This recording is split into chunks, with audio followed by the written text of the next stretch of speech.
Buenos días, soy el doctor Jiménez Díaz.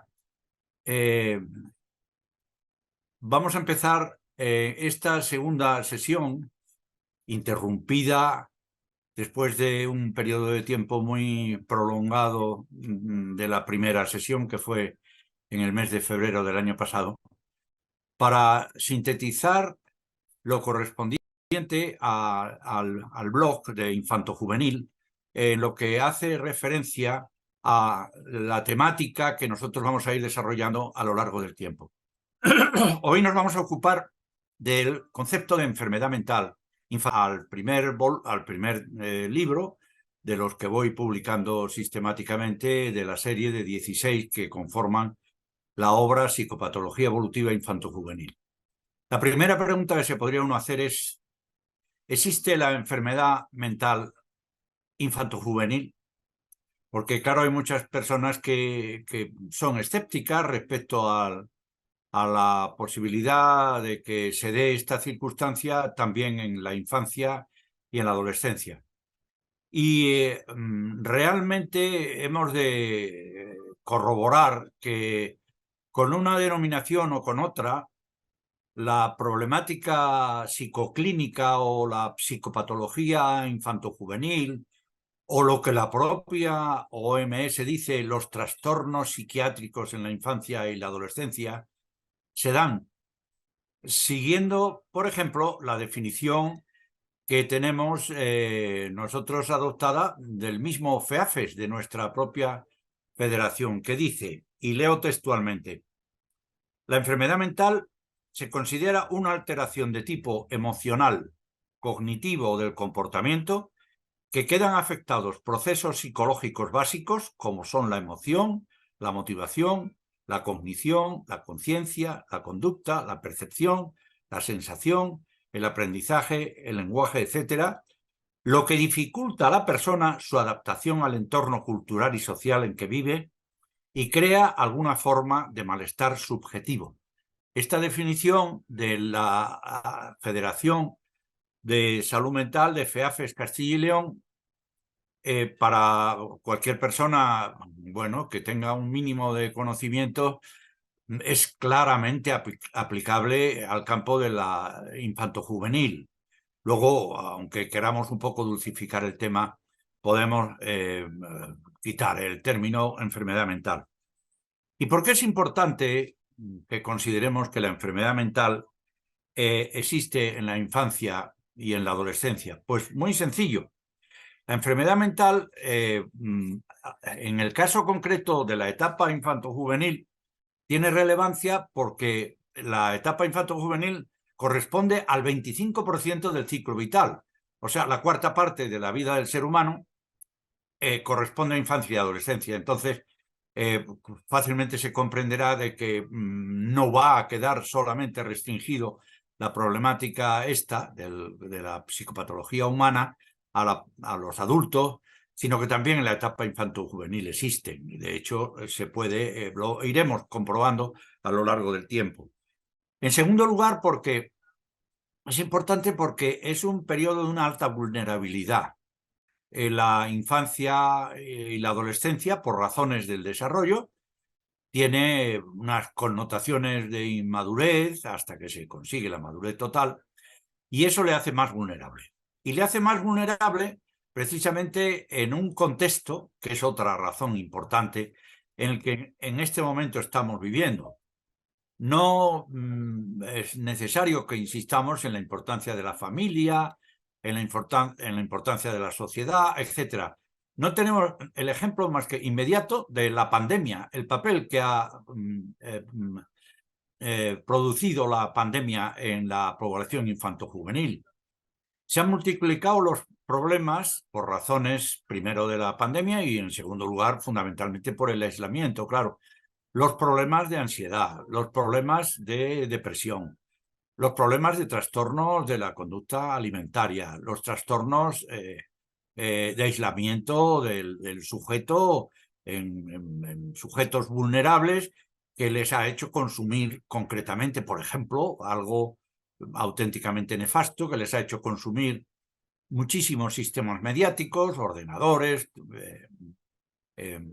y todo ello ha derivado en toda una serie de patología complementaria. De manera que, evidentemente, la etapa infanto-juvenil es una etapa complicada y muy susceptible de edad. Y para ir desarrollando algunas ideas, ¿qué características tiene concretamente qué rasgos tiene en la etapa infanto-juvenil todos los problemas psicoclínicos? Pues hay un tema interesante y muy importante que los psicopatólogos lo subrayamos, que es lo que se suele llamar la cronodependencia, y es que hay problemas psicoclínicos que aparecen en determinados momentos de la vida y que pueden o no desaparecer, que tienen un desarrollo a lo largo de la infancia, adolescencia, y que pueden desarrollarse en la adultez. Me explico. Por ejemplo, el autismo, lo que hoy se engloba dentro de los trastornos del espectro autista.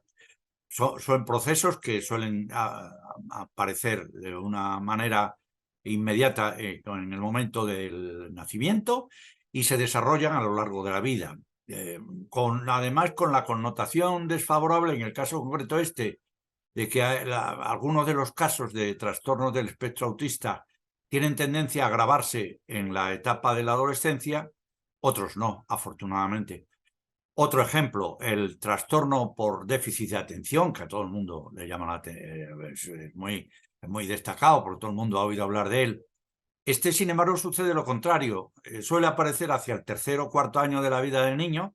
Se suele poner más de manifiesto en la etapa escolar, que es cuando tienen más problemas de rendimiento, de fracaso escolar, de trastornos de conducta, etc.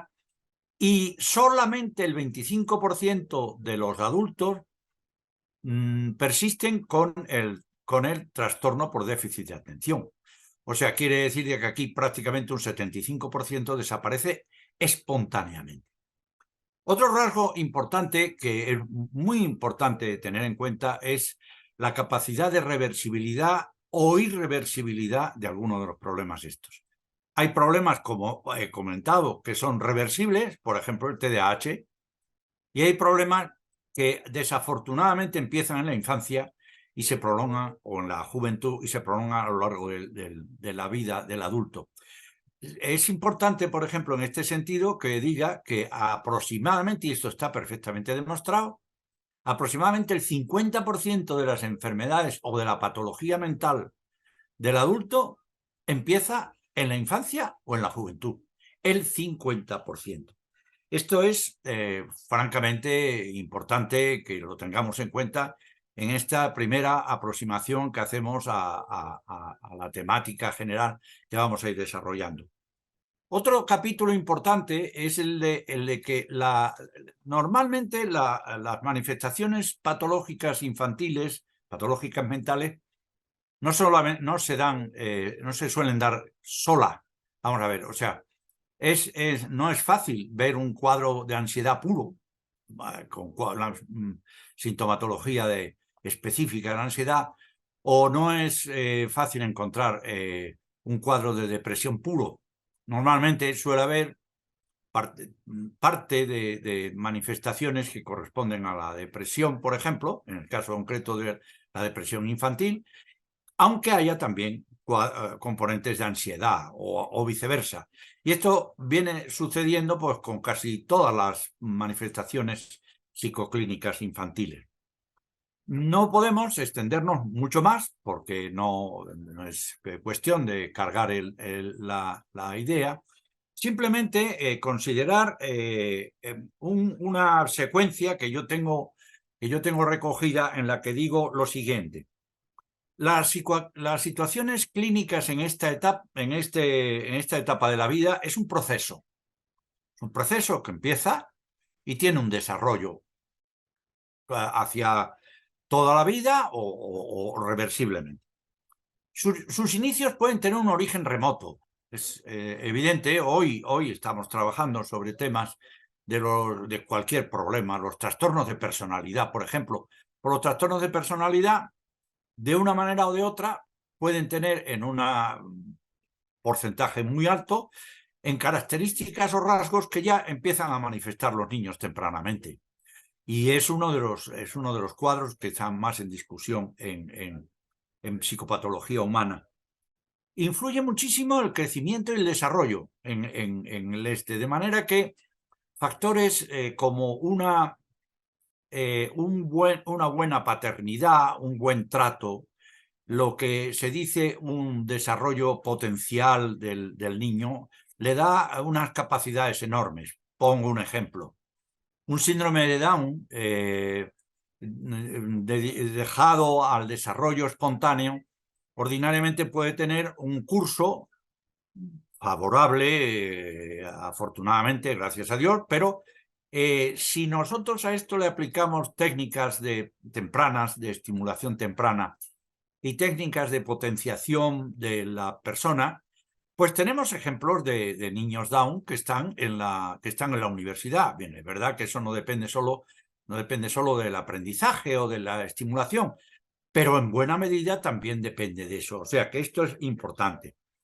Insisto en la alta vulnerabilidad en estas etapas. O sea, que hay que tener en cuenta de que esas razones, las razones sociales, las razones coyunturales que pueden ir surgiendo, pueden aumentar. Ahora mismo hay una preocupación enorme, de ello hablaremos en extenso en alguna de las sesiones, hay una preocupación enorme entre la relación entre las nuevas tecnologías y la patología mental del niño, o sea, la posibilidad de que se desarrollen adicciones o problemas, suicidios y problemas importantísimos. Yo he escrito uno de los temas que vamos a tratar, lo he documentado ampliamente y sobre ello hablaremos en su momento.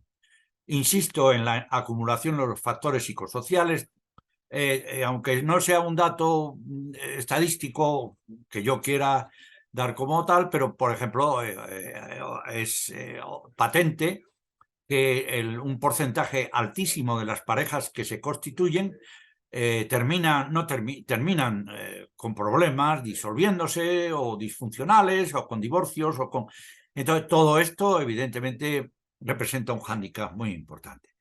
Entonces, con arreglo a esto, podemos resumir y concluir que la enfermedad mental infantojuvenil existe, la llamemos como la llamemos, porque realmente hay problemas psicológicos, psicoclínicos en la infancia y en la juventud que van a tener un principio más o menos larvado, más o menos sinuoso, pero que luego en un porcentaje altísimo, el 50%, van a terminar concluyendo en la adultez.